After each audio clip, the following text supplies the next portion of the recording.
Y así hemos acabado lo que es la parte de puericultura, chicos, que es lo que tenía programado para hacer el día de hoy. Sin embargo, vamos a avanzar una slice de infecciosas, ¿ya? Porque el resto de las clases que quedan van a ser un poco más cargadas. Empezamos avanzando, ¿ya? O sea, vamos a avanzar esta slide de lo que es diarrea. Entonces, ¿tienen alguna duda hasta aquí de lo que es CRES, de lo que es puericultura para poder avanzar, chicos? No.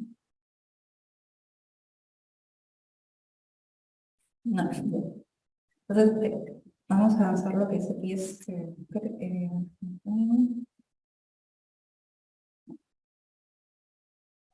Dime. ¿Cuál es la cantidad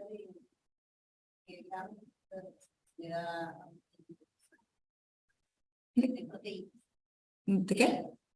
De más o menos debe ser de 1.5 a 2.5 gramos por kilo por día.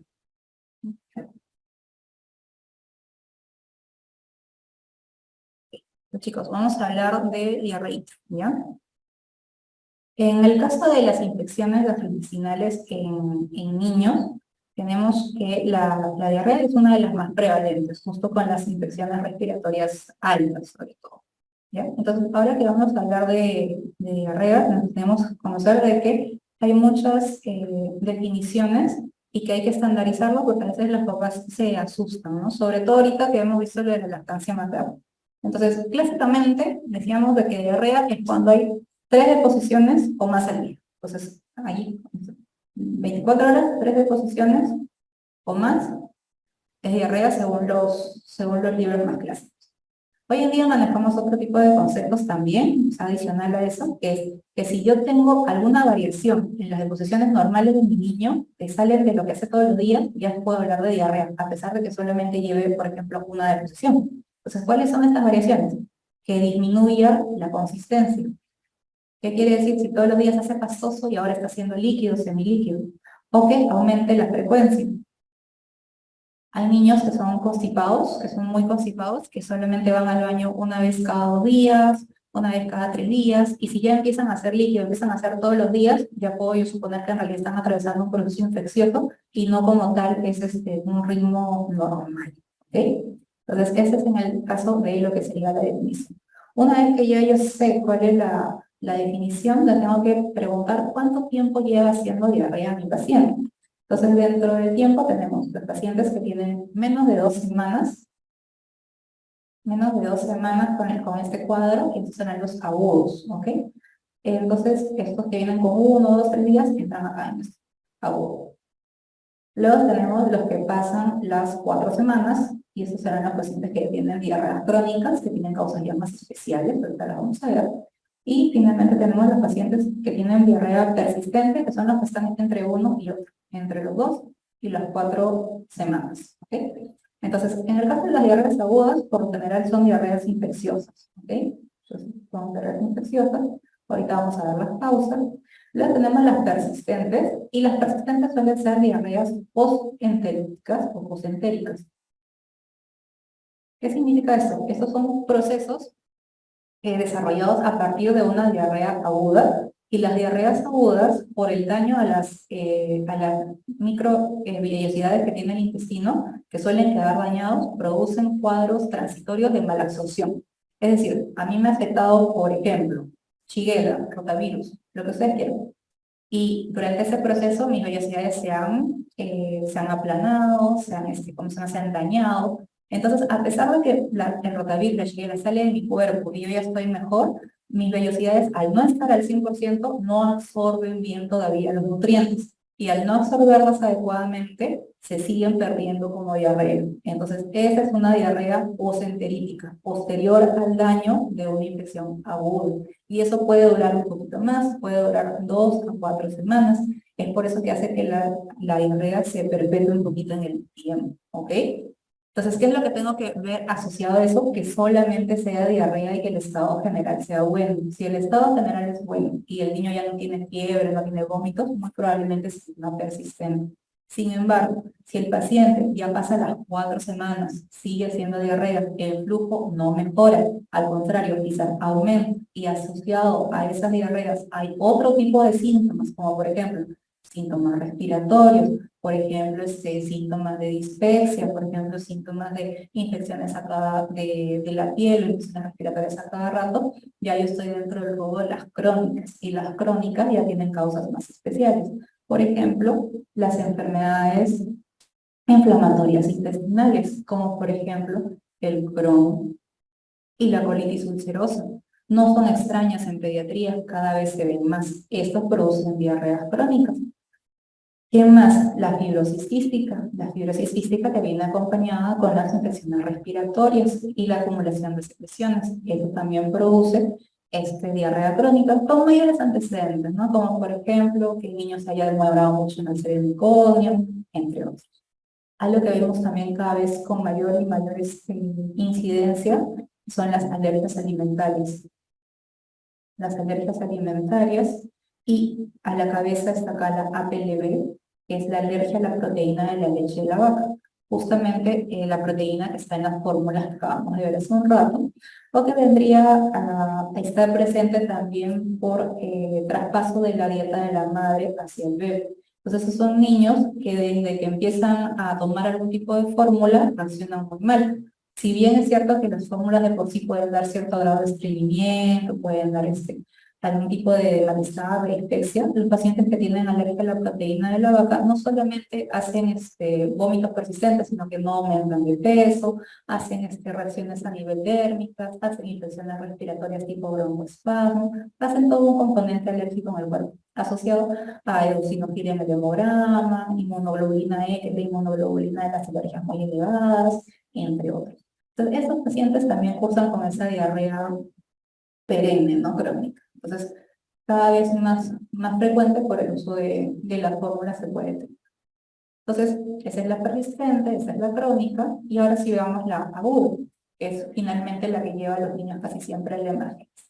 Entonces, dentro de las diarreas agudas, ahora que ya sé cuál es el tiempo para clasificarlo como aguda, que son 2 semanas, tendré que saber qué tipo de diarrea es la que está haciendo el paciente. Y entonces tengo acá las diarreas que son de tipo acuosas y las diarreas que son de tipo disentéricas. Dentro de las acuosas, como dice su nombre, son las que tienen líquido abundante. Mucho, mucho líquido. Y tanto líquido pierden los niños a través de esto que fácilmente se deshidratan. Deshidratación. Producen deshidratación. Otra de las características de las acuosas es que estas no tienen sangre. ¿Ok? No tienen sangre. Son solamente agua, en algunos casos pueden tener algún cierto grado de moco, pero no tienen sangre. Y dentro de los mecanismos por los cuales pueden producirse las diarreas acuosas, tenemos las osmóticas. Las osmóticas son por malabsorción de distintos sustratos. Y luego tenemos las secretoras. Y las secretoras ya se median por enterotoxinas. Y esas enterotoxinas hacen que a nivel de lo que es la luz intestinal se estimule la secreción de agua y electrolitos. Es por eso que en este tipo de diarrea, no sé si están percatados, que a veces hay en las diarreas osmóticas, como es por malabsorción de sustrato, si yo no tengo el sustrato en el lumen, es decir, por ejemplo, si yo no como, ya no estoy haciendo diarrea. Pero en cambio en las secretoras, no importa que comas o no, sigues haciendo diarrea porque es la toxina la que hace que tu organismo produzca agua y electrolitos, que es finalmente lo que pierdes, ¿no? Y eso lo notan las mamás también, ¿no? Dicen, dejó de comer y ya está mejor, o en este caso, no entiendo qué está botando si no está comiendo nada, es porque es una secretoria. Ahora, para ver el grupo etiológico o el agente etiológico, tendré que también saber yo la edad de mis pacientes. Entonces, dentro de las acuosas, la vamos a dividir entre aquellos que están por debajo de los 2 años y aquellos pacientes que están por encima de los 2 años, ¿ok? Entonces, por debajo de los 2 años, si lo que le está afectando es una diarrea osmótica, tenemos a la cabeza rotavirus, sobre todo cuanto más pequeños sean porque todavía no están tan inmunizados. Y luego tenemos adenovirus también. Acá son los virus, ¿no? Como suelen decir todo en pediatría virales, efectivamente, cuanto más chiquito, la posibilidad de que tengas un virus es más frecuente.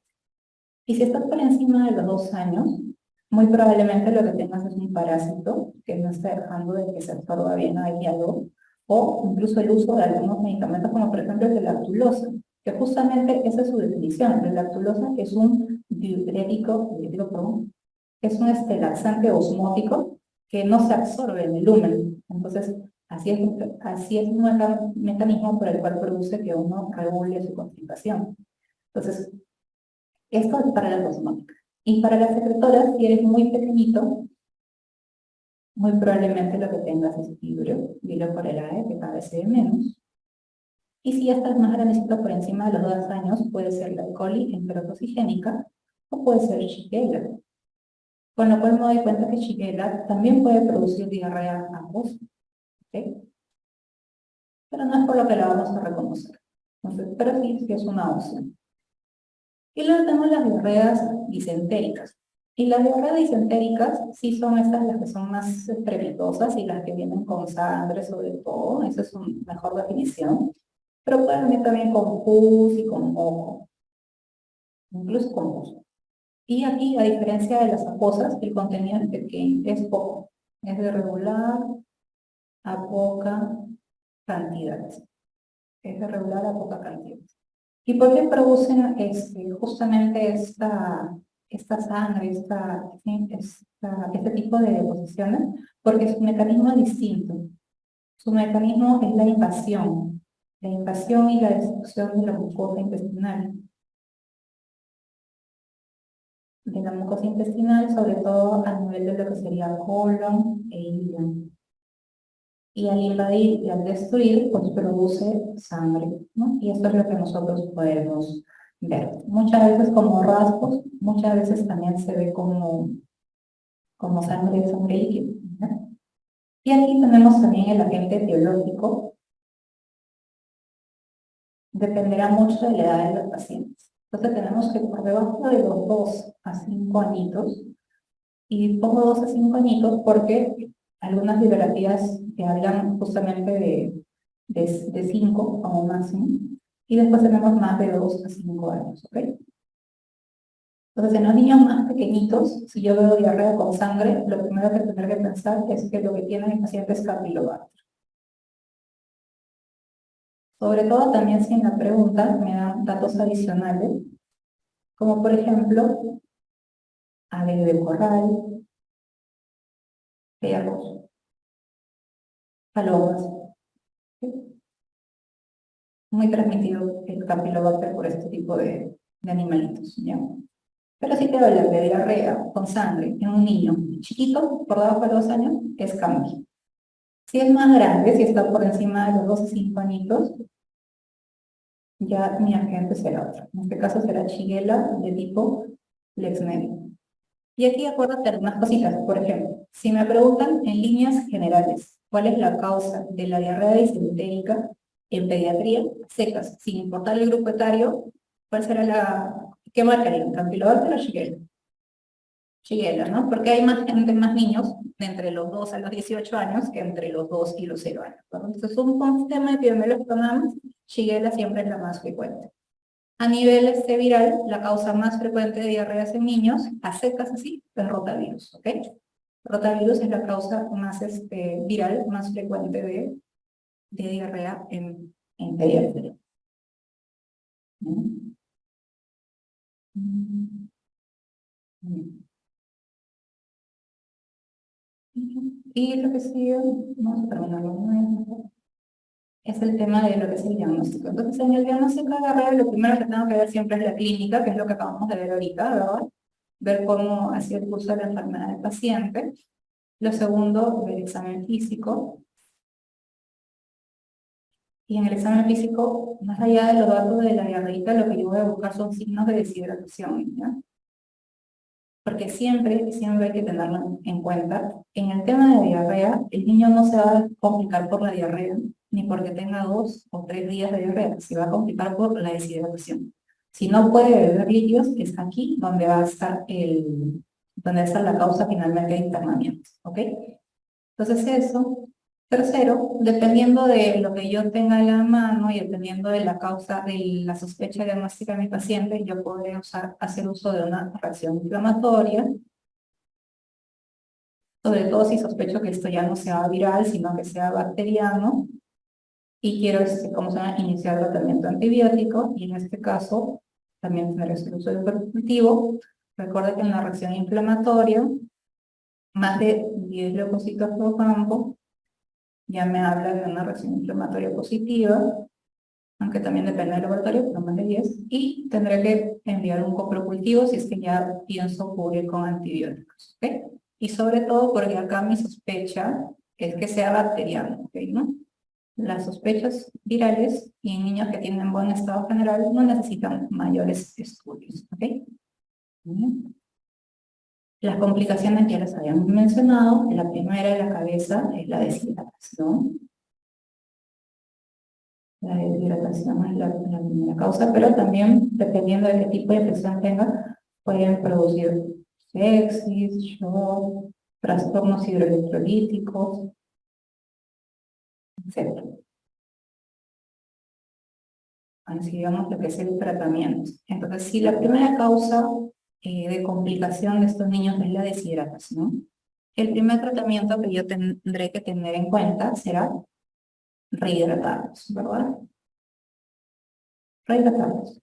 Y como que todavía no estoy hablando de deshidratados, sino de niños que solamente están cursando con deshidratación, yo podría hacer esta rehidratación con los líquidos que tengo en casa, pueden ser líquidos caseros, puede ser la panetela, podría usar sales de rehidratación oral si es que las tengo a la mano, ¿no? Pero no es que sea la indicación primordial, no es que en cada diarrea voy a usar sales, no, pero sí las podría usar. Y las voy a usar lo que llamamos volumen a volumen, que eso lo podemos hacer sobre todo cuando estamos hospitalizados, porque volumen a volumen significa que lo que pierde, yo le voy a reponer. Si ha perdido 120 cc de deposición líquida, pues le repondré eso, ¿no? Sin embargo, en casa es un poco más difícil y es por eso que la rehidratación la hacemos con la siguiente norma. Si está perdiendo vómitos, porque los cuadros de gastroenteritis pueden ir con vómitos, le voy a reponer 5 cc por kilo por cada vómito, ¿no? Si pesa 10 kilos, pues le repondré 50 por cada vez que vomita y lo haré a poquitos, de sorbitos, para que no vuelva a vomitar. Y si la preocupación es la deposición, acá sí la reposición será a 10 cc por kilo por cada diarrea. ¿Okay? Y eso sí es muy importante para mantenerlo rehidratado, pequeño y que no se deshidrate. Niños muy pequeños, con pocas pérdidas, con un par de vómitos y una diarrea, se pueden deshidratar muy rápido, así que hay que tener en cuenta. Ahora, esto es para niños mayores de 6 meses, yo podría usar las sales de rehidratación, el agua. En los niños menores de 6 meses, podría usar la leche materna, podría usar su fórmula, preparada tal cual viene en su latita, en su formulación, no la diluimos más ni la diluimos menos, porque no va a recibir lo que le quiero dar efectivamente, así que tal cual, su fórmula maternizada siendo que está recibiendo. En menores de 6 meses les puedo dar suero de rehidratación oral, sí les puedo dar suero de rehidratación oral. ¿Por qué? Porque no es agua sola, es agua con electrolitos que les va a permitir que se rehidraten. En menores de 6 meses lo que sí no puedo dar solito es agua, ¿ya? Agua sola no, incluso cuando no están mal, cuando no están con diarrea, no hay que darles agüita, porque el agua sí no contiene gran cantidad de electrolitos y lo que puede hacer es llenarlos, hacer que no tomen leche adecuadamente y finalmente hacer que bajen lo que son los niveles de sodio y provocarles hiponatremia que les puede causar incluso convulsiones, ¿ya? Entonces, ese es un dato importante, menos de 6 meses no deben beber agua, no hay que interferir con la lactancia materna. Pero en el caso de pérdidas, sí podrían tomar sales de rehidratación. ¿Ok? Ese es el caso de rehidratarnos. Después tenemos en los pacientes que vomitaban, ¿no? Porque tenemos acá vómitos, entonces antieméticos. Antieméticos, en el caso de pérdidas gastrointestinales por una gastroenteritis por diarrea. En pediatría, solemos no usar el antiemético que tenemos siempre a la mano, que es el dimihidrato. Porque el dimihidrato tiene un efecto adverso que es más visto y los niños son más sensibles a él, que es la somnolencia.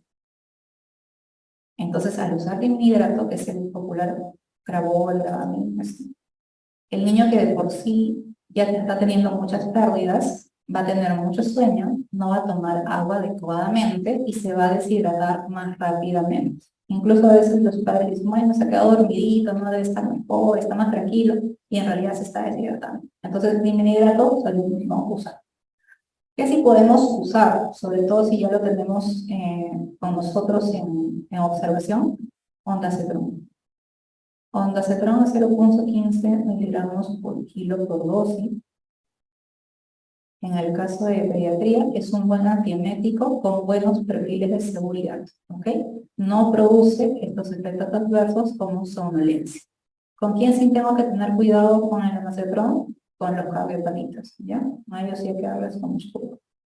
Pero por fuera de eso, no hay problema con dar ondansetron. ¿Qué otra cosa hay que ver en diarrea en pediatría? Antidiarreico. Que solamente lo vamos a poner acá para decir que no le damos, ¿no? Como por ejemplo la loperamida que dan en adultos, ya en pediatría intentamos no darlos porque interfiere finalmente con la absorción regular del resto de nutrientes y lo que hace es que nos expulse finalmente el agente infeccioso, complicando lo que son los niños. Entonces intentamos no darles antidiarreicos. En realidad no les damos. Después, ¿qué más tenemos acá? Probióticos. Probióticos. Los populares probióticos. Entonces, dentro de lo que son los probióticos, que son estos componentes para poder restaurar la flora no intestinal, en el caso de la pediatría tienen mayor eficacia o mayor evidencia para las diarreas crónicas, aquellas que pasan las 4 semanas. Para las diarreas agudas, se ha visto que la eficacia es la siguiente. En un episodio diarreico, hace que este episodio disminuya 4 horas su intensidad. Entonces, si vas a estar mal hasta mañana a las 4 de la tarde, ahora estarás mal hasta mañana a la 1 de la tarde. Es por eso que no les damos de manera sistemática los probióticos a las diarreas agudas. ¿Okay? ¿Cuáles son esos probióticos? Bacillus reuterus, el Biogaia, la enterogermina, la diftermina, todos ellos, ¿no? Ya. Entonces ellos, más que nada para las diarreas crónicas, las persistentes podrían ser aquellas que ya se están extendiendo, ahí así, pero las diarreas agudas no hay mayor beneficio, tampoco hay mayor complicación, la verdad, las usamos a veces como placebo, ¿ya? Pero no es que estén indicados científicamente. Después, ¿qué más tenemos por aquí? Vamos a poner ahora sí el 5, el zinc. El zinc sí tiene mejores resultados para las diarreas agudas. Entonces, si es una diarrea muy abundante, tu niño además te está haciendo dermatitis del pañal porque esa diarrea está saliendo muy ácida y está saliendo muy frecuente y la está escaldando, el zinc sí lo va a poder ayudar. Va a hacer que esas vellosidades se recuperen más rápidamente y va a hacer que esa dermatitis mejore más rápidamente. Entonces, en menores de 6 meses, 10 miligramos, así a secas, 10 miligramos al día por 10 a 14 días. Y esto usualmente viene 20 miligramos en 5 mililitros. O sea, lo que sería media cucharadita. Y en mayores de 6 meses, 20 miligramos, lo que ahora sí sería una cucharadita, al día, también por 10 a 14 días. Este de acá sí tiene una mejor evidencia, sí ayuda a mejorar a los niños, mucho mejor que los probióticos, ¿ok? Esto sí te recomiendo que les des. Sobre todo cuando te vayas al CEDUS, porque ahí usualmente los niñitos tienen mayor deficiencia de este componente y el zinc lo da el estado. Te viene un jarabito y todo, así que sí te va a ayudar. Y acá me he dejado este cuadradito acá para ver finalmente los antibióticos. Entonces, hay que darles antibióticos a todas las diarreas en pediatría. En realidad no, porque como decíamos, la principal causa son virales, ¿verdad? Y los virales solamente necesitan tratamiento sintomático y observación de signos de alarma. Pero aquellas que efectivamente tienen pinta de bacteriano, por ejemplo, las que vienen con sangre, ¿verdad?